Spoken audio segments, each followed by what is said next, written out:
Endorsements, radio show programs, services, or products mentioned on air or on our web. No liability, explicit or implied, shall be extended to W4CY Radio or its employees or affiliates. Any questions or comments should be directed to those show hosts. Thank you for choosing W4CY Radio.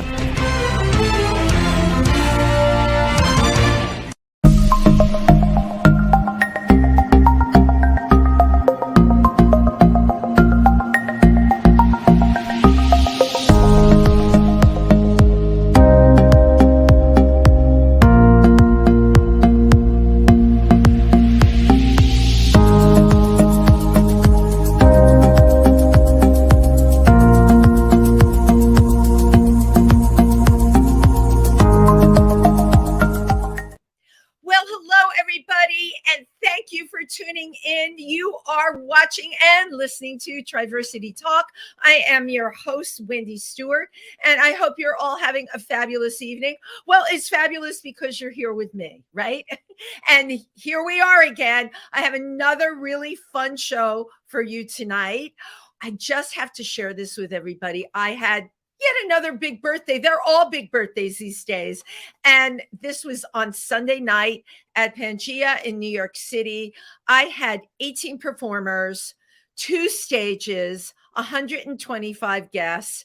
And the thing I have to tell you that I am most proud about, everybody talked to everybody else. You know how you go to places or you go to parties or whatever, and you have one section of people and another section of people, and people just kind of polarize. And I have to tell you something.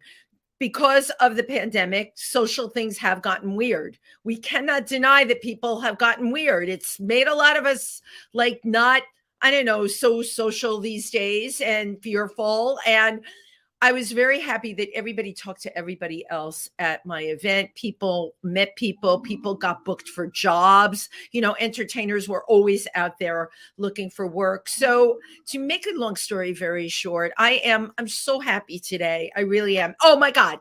And I just got funny Monday after this big brouhaha. I had to call back for a film, and if it had been a zombie film, I would have felt a lot better, because that is how I felt on Monday. But I got a call back for a film, and I found out today that I landed the role, and that is all I'm going to say. And I'm just really happy about that.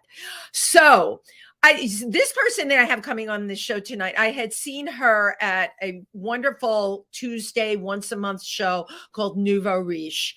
And it wasn't just her piano playing. It was her energy. It was the fact she did a cover song that night, but she made that cover song so much her own.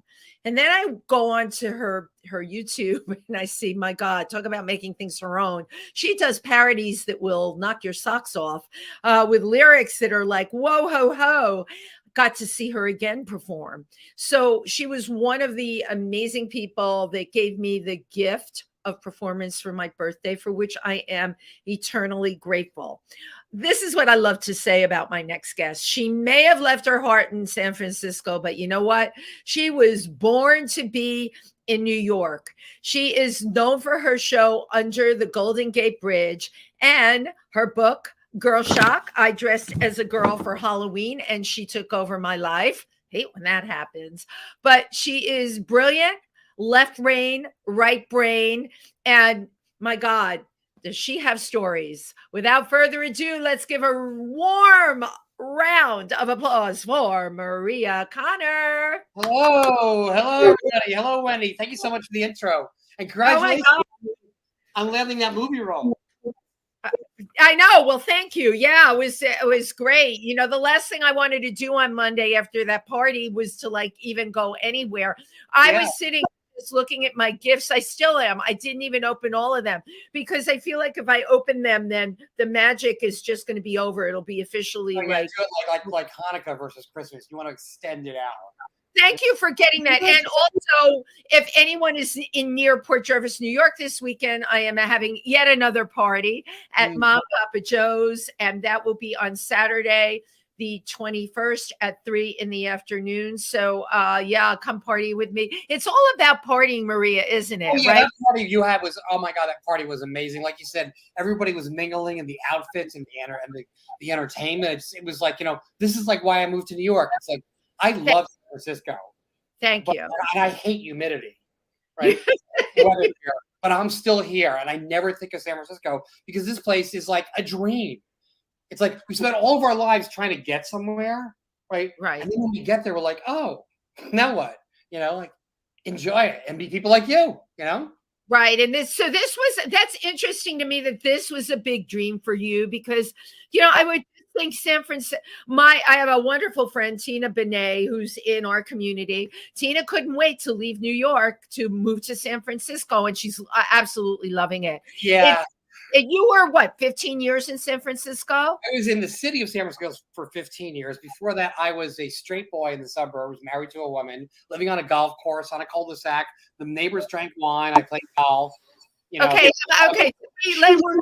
We're backtracking here, Maria, because I love, first of all, I love transformation. Anyone who knows me knows that.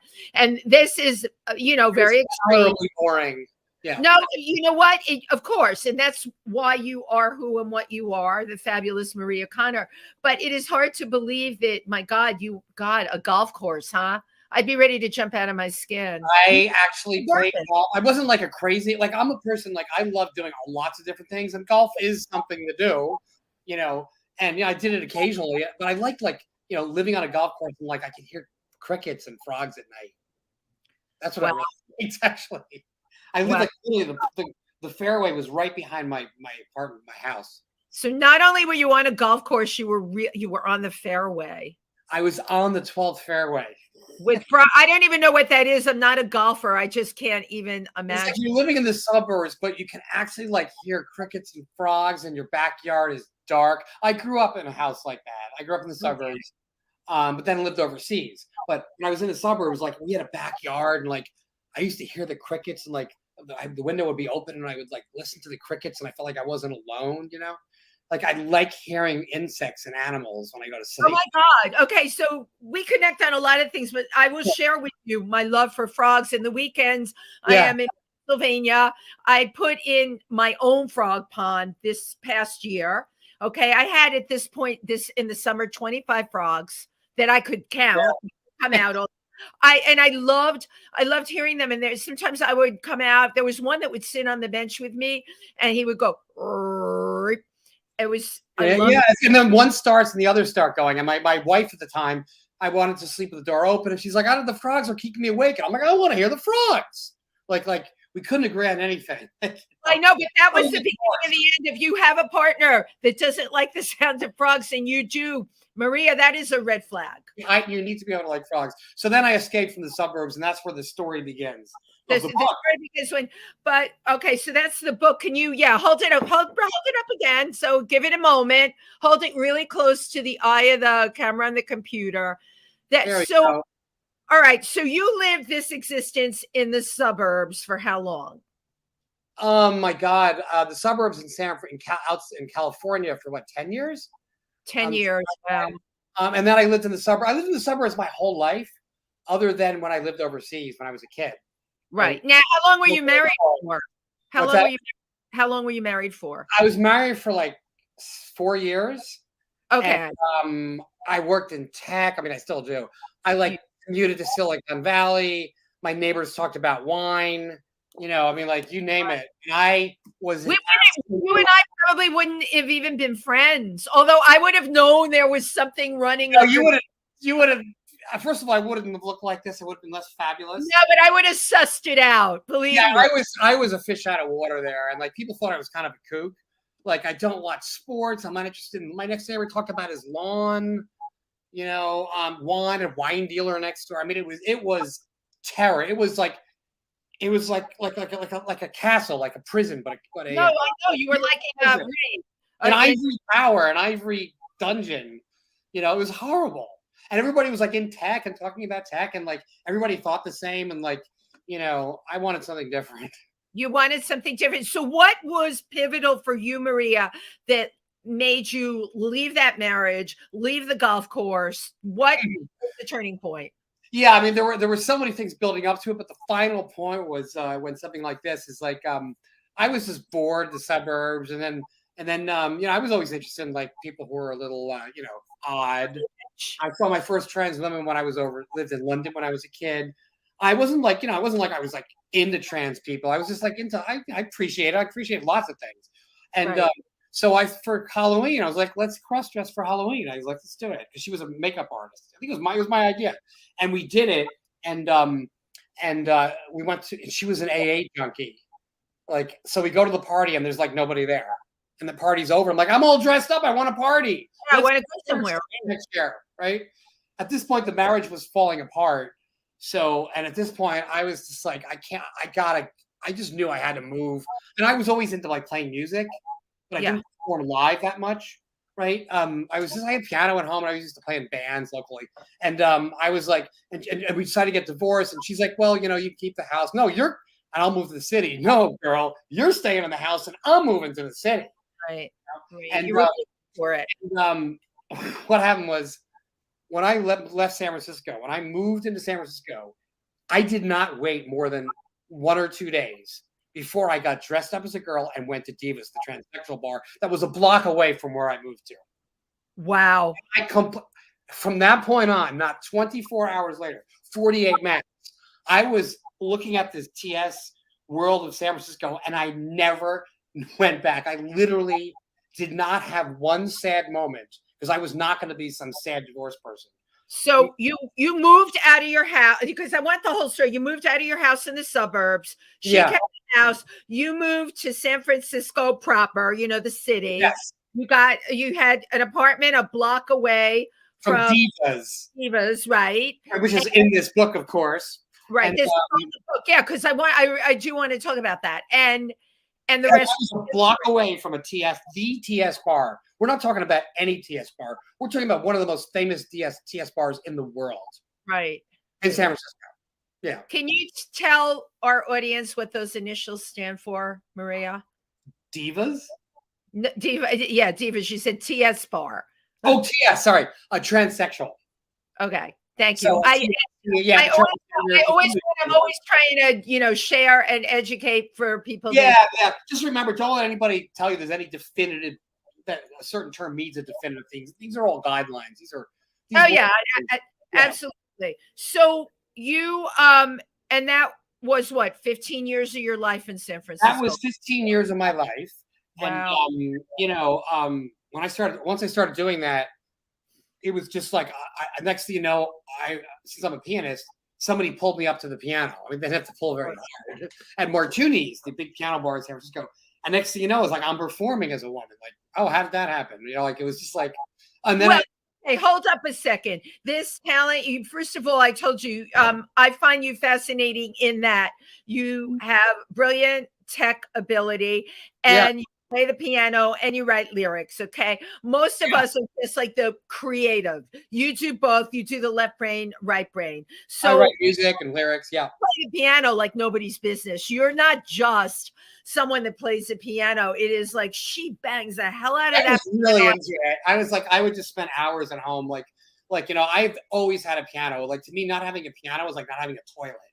Wow. Like, if you're feeling upset, like, where's the piano? I mean, I felt upset. I went and played the piano. I mean, like, I'm not going to drink. I'm going to play. Like, I can't even conceive of how you could not have a piano at home. It's like not having a toilet. Right. Well, for you, right. It's like, it's a lifeline. So you grew up, you grew up all over, actually. You were born in New Jersey? I was born just outside New York City, in Livingston, New Jersey. Let's see, famous people from my hometown: Chris Christie, Chelsea Handler, Jason Alexander from my hometown. I went to Chelsea Handler's sister. We went to the same elementary school. Okay. Anyway, so I grew up there, but my father was in the travel business, and we started off. We started off living in London for extended periods of time. He lived overseas most of the time. I joined him, so we spent a lot of time in London, traveled around the UK, and then eventually started running safaris in East Africa. I've spent time, of course, a lot of time in Africa. That's very cool. It was amazing. And he ran the safari, so like I had was going on hot air balloon rides, flying on these little airplanes, meeting people from all over the world. And he ran gay tours. He ran, tours for Saudi Arabia. So, famous actors, Jack Lemmon, Michael Crichton, National Geographic. I mean, he just loved anybody who was weird. He was like, your dad really ran what we would call high-end tours. Can you say the name of the travel company? And well, back then it was called Park East Tours, which is no longer around. Okay. Then he joined Abercrombie and Kent, which is Yeah, actually this is all high-end luxury he travel. spent a lot of time working with them, and then he went out on his own again, and he was that kind of thing. Yeah. And so I met Alice Abercrombie and Kent, the guy who owned it, whatever his name was. So we would travel around as VIPs. I was flying in the 747s when they had lounges, sleeping on the couch. I remember that you were a little kid when this was happening. Yeah, I was like 10, 11, 12. Wow. And I saw my first transvestite in London. I met all these like strange, interesting people. I saw gay tours. It was like everywhere. And people were really into science and nature. Had a lot of people on the show that transitioned later in life, but always knew when they were young, like your age, like Ted, like you said, you saw your first transgender person, you were 10 years old, but I've had a lot of people on that identified, transgender from the time they were really young. They just knew. Did that happen for you, or it was something that you came upon? I would say yes and no. First of all, certainly not in the same sense that other girls. I didn't feel like I was transgendered. What I felt like when I saw that transgender woman and transgender people was, I love the fact that they were doing what they wanted to do. I was telling everybody to go fuck themselves. Right? That's what I saw. Fuck them. And even my mother's like, yeah, look at the transgender woman. My father was like, I think she looked great. Good for her. He was like, and I'm like, fuck them. Yeah. Just her attitude, the way she carried herself. I totally got it. You got it. Hated what American culture was. Right. Where I grew up. I'm saying I hate American culture. I hated the town I grew up with. You don't like what's conventional. You're not a conventional person. Being programmed and being told what boys do, what girls do, being so focused on money. It was like half Jewish, half Italian. I'm Jewish. The mob boss lives in my town. I was in a band with the mob boss's son. I mean, it was just that whole thing was so gross to me. The fact that people who were like alternative, like somebody was trans, like they were doing their own thing. And I was like, yeah. So that part I absolutely knew. I didn't feel like I was trans. I thought to me, it was kind of a lark. Like I would do it just to see what it was like, just to like rub my nose with other people. Right. But I didn't really feel trans. That came later. Okay. How old were you when it came? How old were you when you started to feel that way? When I started really feeling trans? The moment I got divorced. The thing is, it was really a process. Because, not really. It was probably sometime after that. So let's just say that I was in my late 30s, early 40s when I got divorced, which means early 40s. And you're probably running the calculations, right? But believe me, I don't do that. I'm like sitting with it. Anyway, so I would say the first thing I noticed when I literally went from 0 to 60 faster than a Tesla, right? We're talking about the speed of a flashlight, speed of light. I remember I was always kind of a performer. You didn't know that. I was kind of a performer in a way. I just didn't do it on stage. I produced plays at Carnegie Mellon where I went to business school. I saw that you went to CMU. My niece went there. I know so many people that went there. I went to business school, but I spent a lot of my time at the College of Fine Arts. Okay. Producing shows. Yeah, it's like. Well, there it was, Yeah, the other thing is, I was actually the valedictorian of Carnegie Mellon Business School, MBA, and at the same time, I was producing shows over at the College of Fine Arts because that's what I really wanted to do, And to me, it wasn't just like making comedy shows; it was making shows that had were poignant, which had a point, Right. I was in band, so I was always I was a public speaker. I was a lobbyist, I read your resume and I printed out what you sent me. It came to 7 pages on my printer. It is really fascinating because you are good at everything you do. Let us even say great. And the fact that you were Carnegie valedictorian. Yeah. Did anyone ever say that you were incredibly gifted when you were in school? They did, yeah. And it was to me, it was like I learned stuff easily, right? But I also, I thought a lot of it was just my attitude, really. I knew what was noise and what wasn't. I can smell bullshit from a mile away. Yeah, I have that trait too, right? Brainwashing going on, I'm going to show you a picture. The brainwashing going on to American children programming us to act this way or that way was so blatantly obvious to me. Right. I mean, it was like, duh. And I actually wrote about it in my book. Let me see this here. Oh, you have the pictures of the brain. Wow. This is the monoculture virus brainwashing the little children. So who did these illustrations? A guy named Diego Sandoval. So I hired. What I did was I sketched these out. I wasn't nearly good at this, but I sketched the ideas. Right here you go. Wow. So and I love working with comic book people. So this is the introduction to my book, and you can see where I wanted to make people realize that I wasn't making fun of American culture. I was only making fun of the town I grew up in. I'm not saying. Right. So he just said, "Oh yeah, it's like 100. There's 500 white people in my high school class and 2 black people." That pretty much says it. I grew up in a white neighborhood, right? And you had this evil virus, was attacking us. So there was just a way. I just perceived it. I could tell that what politicians said, what Americans, what was on TV. I just knew it was bullshit. It's so funny that Chris Christie came from your town. I went to high school with his younger brother. Yeah. Oh my God. Like epitome of a lot of the things that you're talking about. Yeah. And so I instantly knew, like I would look at something and I would say, well, that doesn't matter. That doesn't matter. This person's trying to bullshit me. Everything I ever did, I saw from a very creative perspective, right brain, left brain, and so sure, I was smart and everything, but I really do think a lot of it has to do with being trans.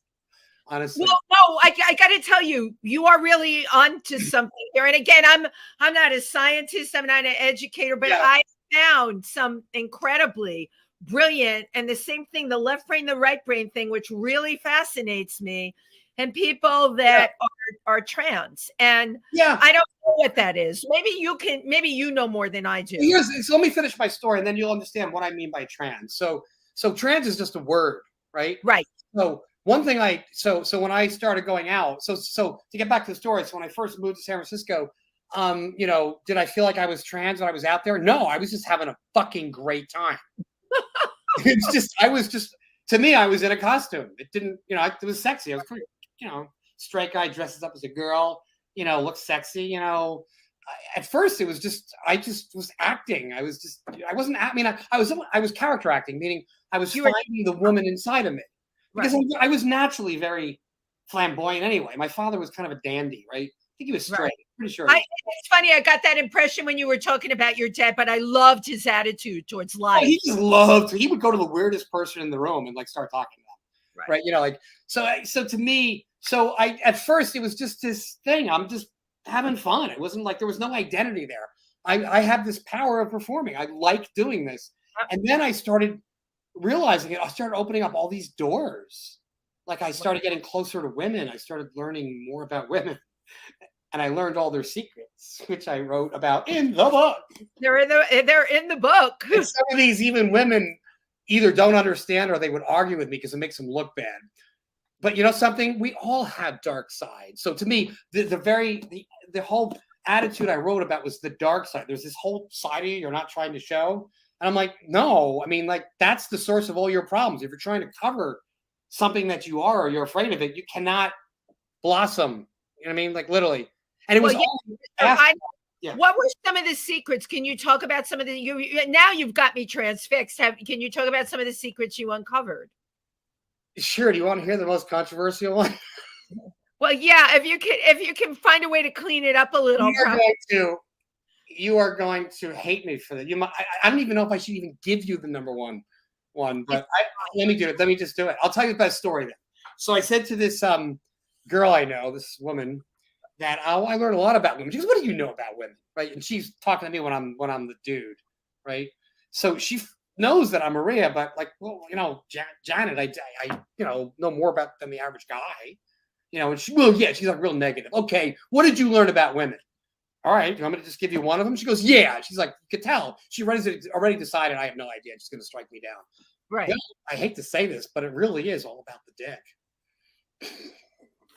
And she goes, oh, yeah, you're probably right. She said, so she agreed with you. Yeah. I obviously don't mean it's 100% about the dick. Right. But it is a big factor in a lot of relationships. Not all relationships. It's not everything that's there. But I don't think men understand just how important that is. Okay, so Honestly, I'm going to give you the other side of the coin, hon. Listen to this. And I've had this conversation. You know, I have so many wonderful gay men friends. Yeah. And I've had this conversation. I really believe so many gay men, it is all about that. Yeah. And even, and I'm going to defend women right here, much more so than women. Yeah. Well, what do you think of that? Oh, you mean the fact that this is what men do for gay men, you know, and the conversations and all of that, it's always about that, right? Well, with gay men for sure. There's no doubt about it. I mean, I have been to so many gay male orgies. I mean, like I wrote about some of them in the book. I mean, wow. How many are in the book, Maria? So we want people to be motivated to buy your book. How many are in your book? There's all kinds of I call them the sordid detail section of the book, right? And I do want to get back to the women thing. Yeah, I do too. So let's go back to. I might remember superlatives are never appropriate, but oh my God, I've been like, let me give an example. I could come up with a million stories, but here's one story. I was so used to it was shocking to me what men were doing. I used to go to these parties, like, you know, they were communes, they were families. I'm not going to say any names, but they were institutions. San Francisco really is an incredible city. It has such deep institutions, you know, of course, the court system, you know, all these gay families. And so I got so used to gay men just suddenly having sex with each other in the middle of a party in front of everybody. So I invited my friends to these parties, these two girls had never been to a place like that. And I'm talking to them and these guys start getting it on in front of them. And I don't even notice. I don't even think it's anything unusual. And you can see that the girls are getting really uncomfortable, but it didn't register with me that there was anything wrong with what they were saying. Right. They were freaking out, and I didn't even realize it until they said they have to go, because these men were having anal sex. I mean, you know, bareback anal sex right in front of everybody. Wow. You know, and I wrote about that, and it's like, imagine how difficult it is for me to talk about this in a public forum where some people might be offended by that. Of course. Like, for a variety of reasons. Maybe they think it's disgusting, maybe they think it's immoral, or maybe they think I'm violating somebody's privacy, or I'm making fun of gay men. But at the same time, this was what I experienced. Right. And you can only I'm not making fun of anybody. It was shocking to me. Right. It's truly shocking how easy gay men can have sex with each other. And it still is. There's nothing wrong with it. It's just that it is so different from anything that I ever experienced before. Right. You know? And they are way off the scale compared to women. So when I say about women, it's all about the dick, I don't really mean that. I wrote a book you got to say something bold, right? So obviously I don't mean all women. Obviously I don't mean it really is all about the dick, right? But sometimes it is, right? And men can say the same thing. And sometimes it's all about the boobs. But I just don't think men understand how important, some men are caught in their romance. I think a woman should love them for who they are. And that's true to a large extent. But if you don't have the goods, if you don't know how to use your dick, you know, some women just won't date you. If you have a small dick, that's we've all said that. By the way, Maria, you've given me the perfect segue to show your video clip. Now, this is just perfect. So, this is an original parody that you wrote. Yes, it is. Okay, and it's fabulous. Thank you. We're gonna play it. Well, I didn't write the music. I know we know the music, right? But it's a modern version of Matchmaker. Okay, I'm sure. Here's my own version of Matchmaker, but updated for the current age, living in this city. Tinder and Grindr, make me a match. Find me a cock, I'll get me some snatch. Night after night, I'm surfing porn, but I just want some flesh that's warm. Adult friend finder, I'll bring the whip. You'll have the swing, make sure there's a grip. Bring me to a place that I'm longing to be, right here down on my knees. For the lover an angel for the pervert, making black as can be for me. Well, I love the danger, so grab me and shut me and watch me scream. The estates, make me a match, find me some love, or just hit me a scratch. Just like a dog, I know I can learn some new tricks to make us burn.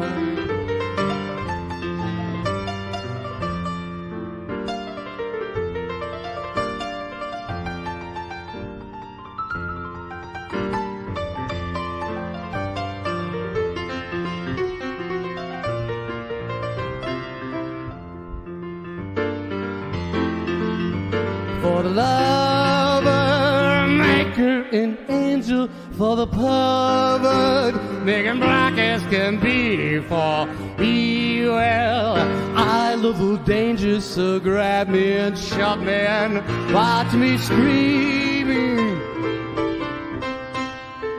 Tinder and grinder, make me a match, find me a cock, I'll just get me some snatch. Sitting at home is no way to find love, so send me a stud and give me some bud and find me a find of my own, and find me a love or a girl of my own.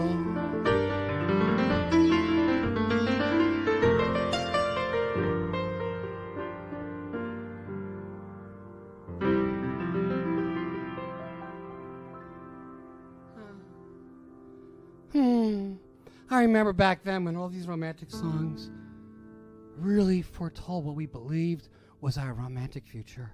And now the world is just so much more complicated. But I wouldn't have it any other way, because after all, you wouldn't want to live in a fairy tale, would you?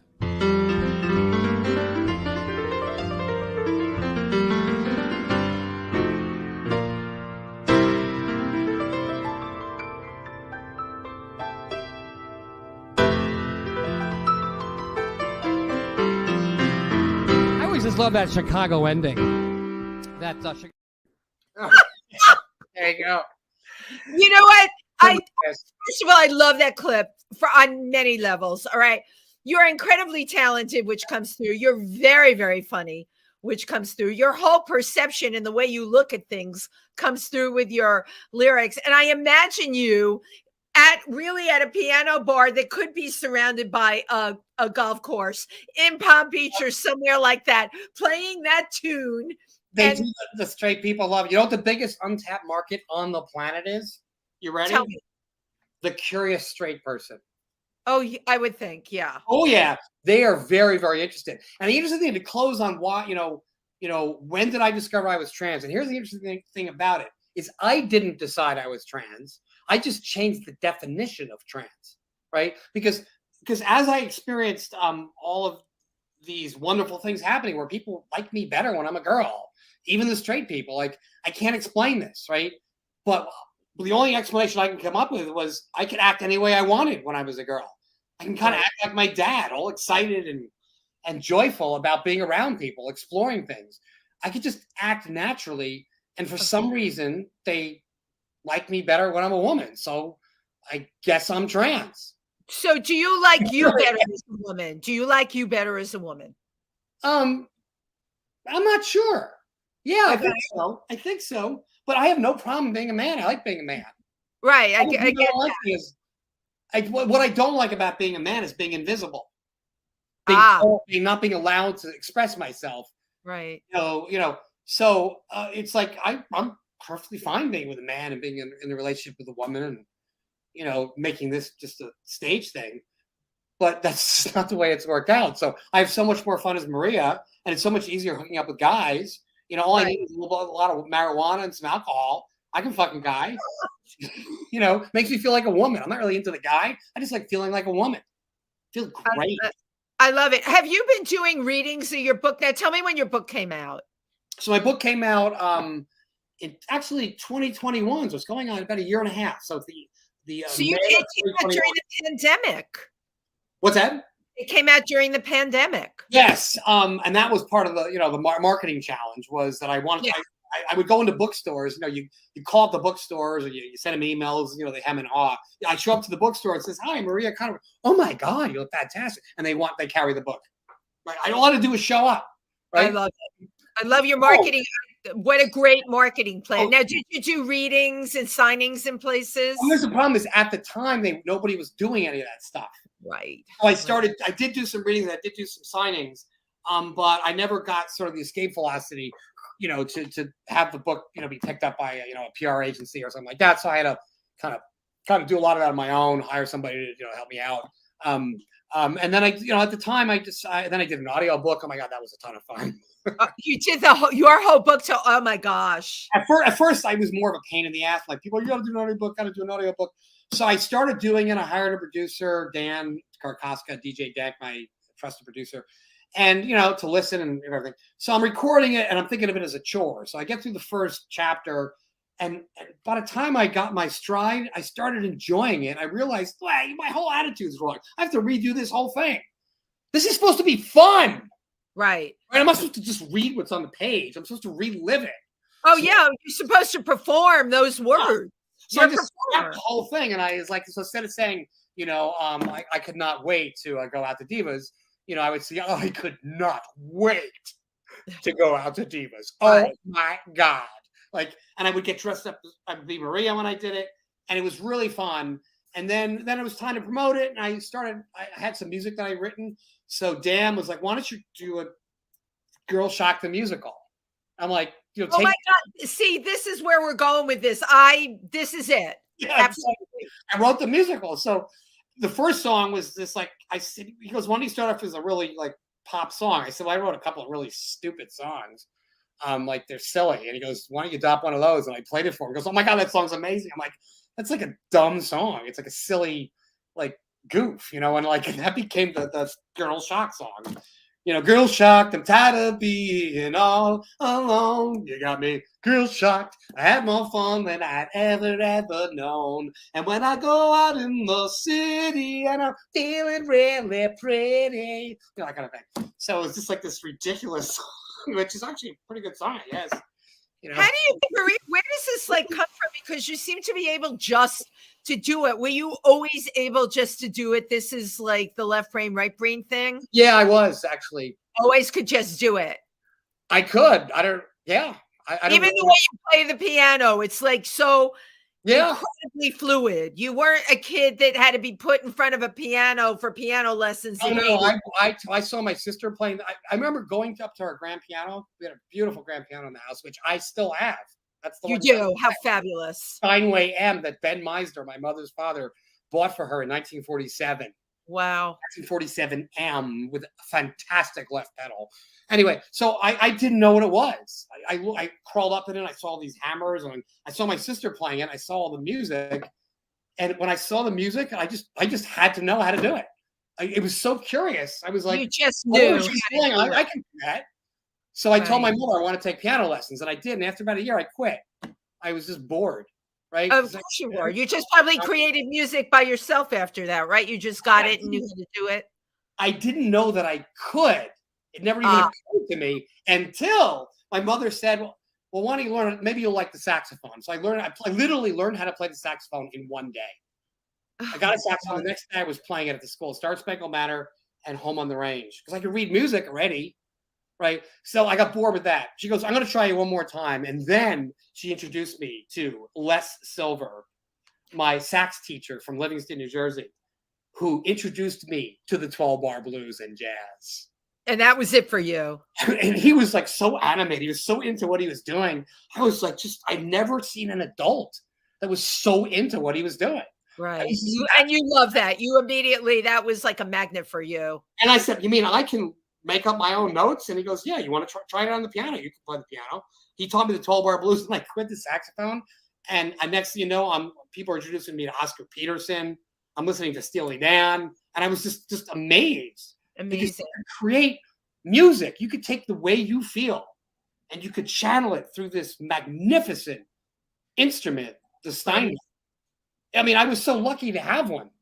Yeah, you were.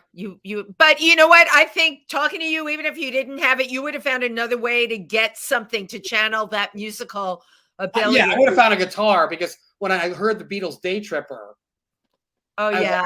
I needed. Then I got a guitar. Right.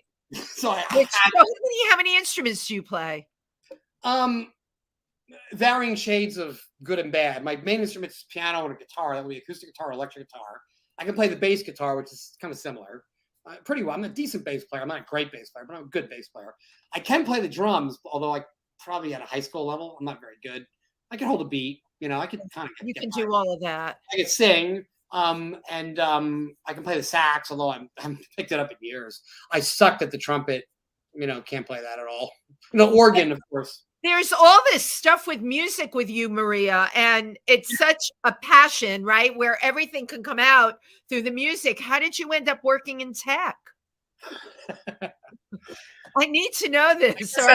That's the dude. You see, you've been talking about Maria. Remember, this book has two heads in it. Right. I only know Maria. You're asking me about him. Yeah. Right.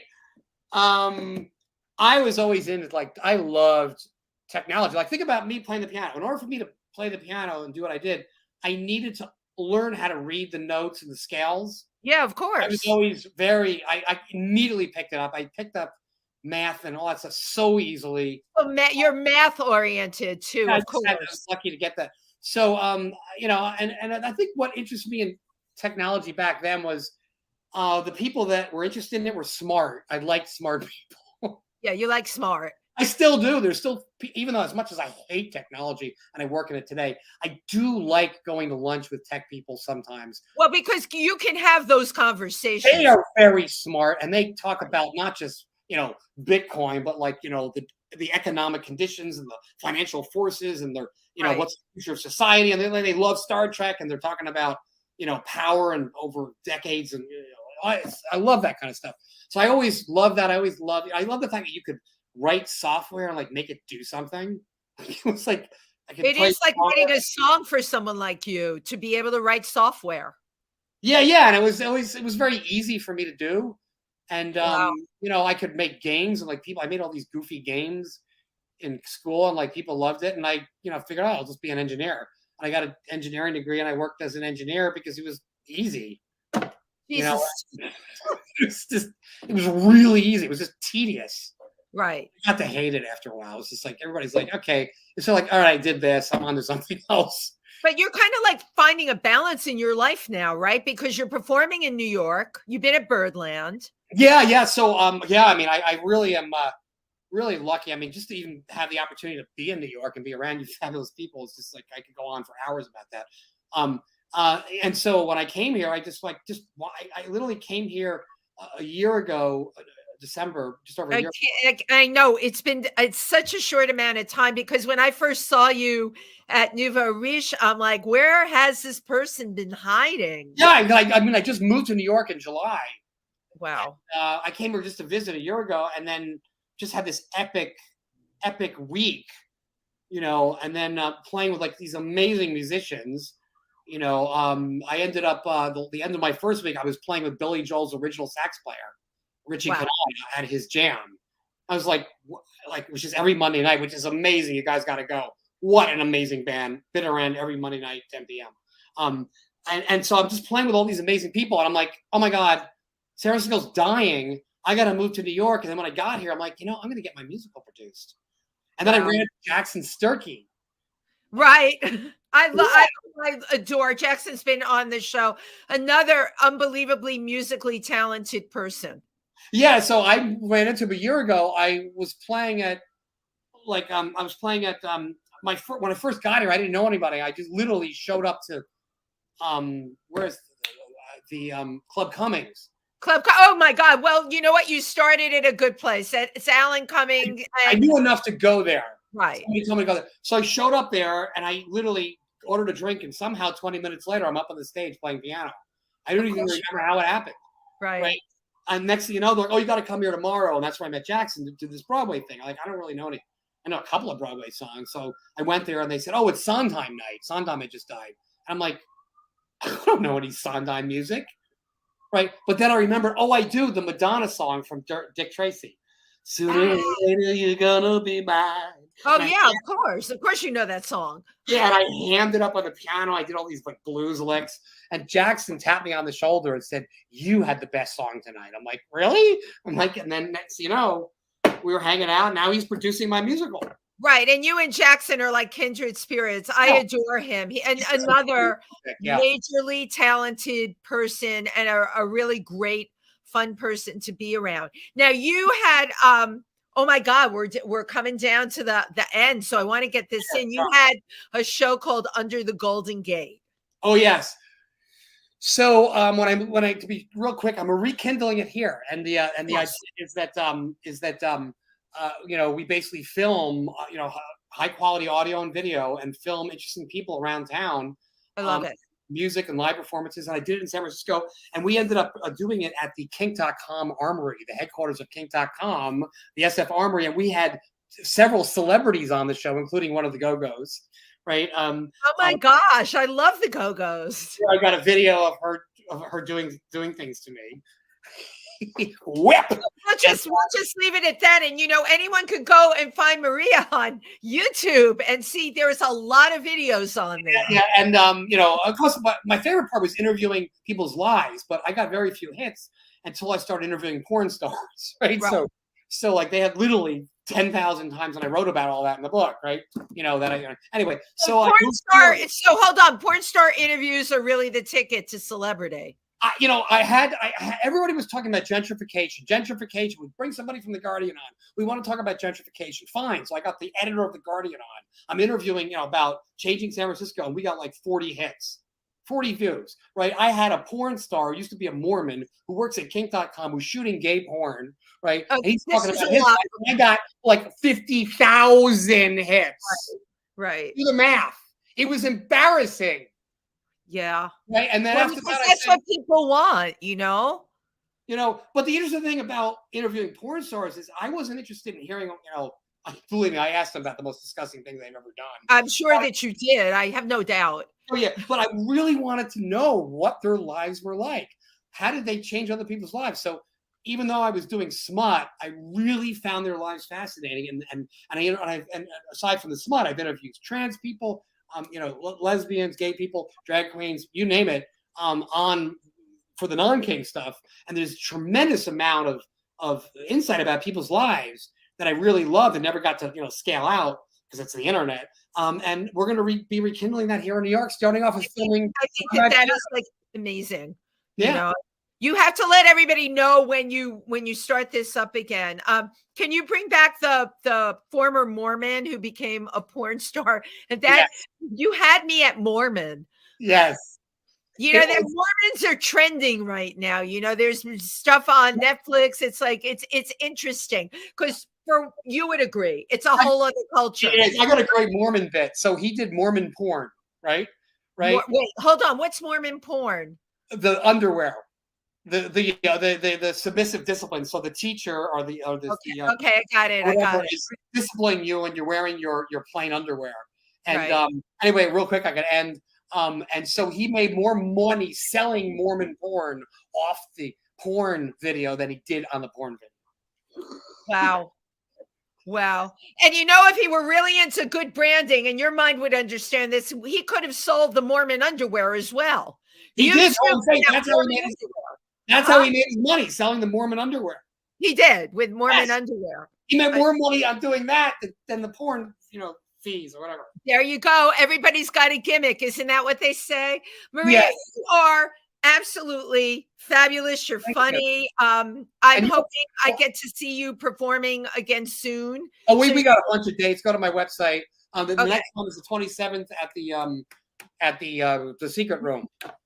7 p.m. Jackson and I are doing a 20-minute set. And on the 27th. Okay. That's going to be at the Secret Room on the 27th. Secret Room. Okay. 27th I'll have it on my website. And then I'm going to be doing my cabaret show at Pangea.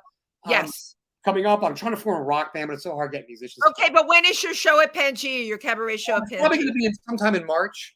Okay. Yeah. Keep me posted. Keep everybody posted. You are musical. Yeah. As I was saying, how do you solve a problem like Maria? Well, you don't. You just let her be. How do you create a problem like Maria?